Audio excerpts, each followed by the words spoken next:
আসন্ন নির্বাচনকে সামনে রেখে নির্বাচন কমিশনে জমা দেওয়া হলফনামা বিশ্লেষণ করে দেখা গেছে এবারের নির্বাচনে বৈধ ঘোষিত ১,৮৪২ জন প্রার্থীর মধ্যে ৫০১ জনই কোটিপতি, অর্থাৎ মোট বৈধ প্রার্থীর প্রায় ২৭.১৯% সম্পদের পরিমাণ ১ কোটি টাকার বেশি।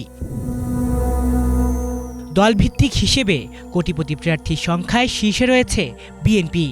দলটির ২১২ জন প্রার্থীর সম্পদ কোটি টাকার বেশি, যা অন্য সব রাজনৈতিক দলের তুলনায় সর্বোচ্চ। দ্বিতীয় অবস্থানে রয়েছে বাংলাদেশ জামাত ইসলামী, যে দলে কোটিপতি প্রার্থীর সংখ্যা ৬৪ জন। এছাড়া ইসলামী আন্দোলন বাংলাদেশের ৩৫ জন, জাতীয় পার্টি ৩০ ও বাংলাদেশ খিলাফত মজলিসের ১২ জন প্রার্থী কোটিপতি হিসেবে তালিকাভুক্ত হয়েছেন। গণ অধিকার পরিষদ, জাতীয় নাগরিক পার্টি এবং আমার বাংলাদেশ পার্টির ৫ জন করে প্রার্থী কোটি টাকার বেশি সম্পদের মালিক। বাংলাদেশ খিলাফত আন্দোলনের ৪ জন প্রার্থী রয়েছেন এই তালিকায়। পাশাপাশি ৫৮ জন স্বতন্ত্র প্রার্থী ও অন্যান্য রাজনৈতিক দলের ৭১ জন প্রার্থীর সম্পদ কোটি টাকার বেশি। ভৌগোলিকভাবে বিচার করলে বিভাগ ভিত্তিক কোটিপতি প্রার্থীর সংখ্যায় শীর্ষে ঢাকা বিভাগ। সম্পদের অঙ্কে শীর্ষে রয়েছেন চট্টগ্রাম ৪ আসনের বিএনপি প্রার্থী মোহাম্মদ আসলাম চৌধুরী।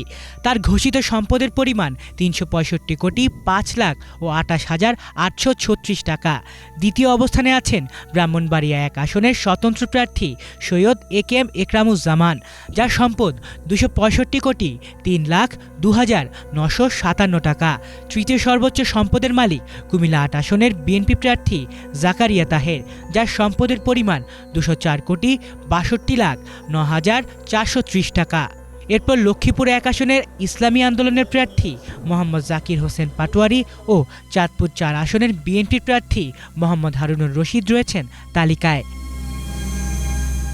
এদিকে ফেনী ৩ আসনের বিএনপি প্রার্থী আব্দুল আওয়াল মিন্টুর সম্পদের পরিমাণ ১১৬,৯০,০০,০০০ টাকার বেশি। বিএনপি স্থায়ী কমিটির সদস্য মির্জা আব্বাসের হলফনামায় উঠে এসেছে ভিন্ন চিত্র।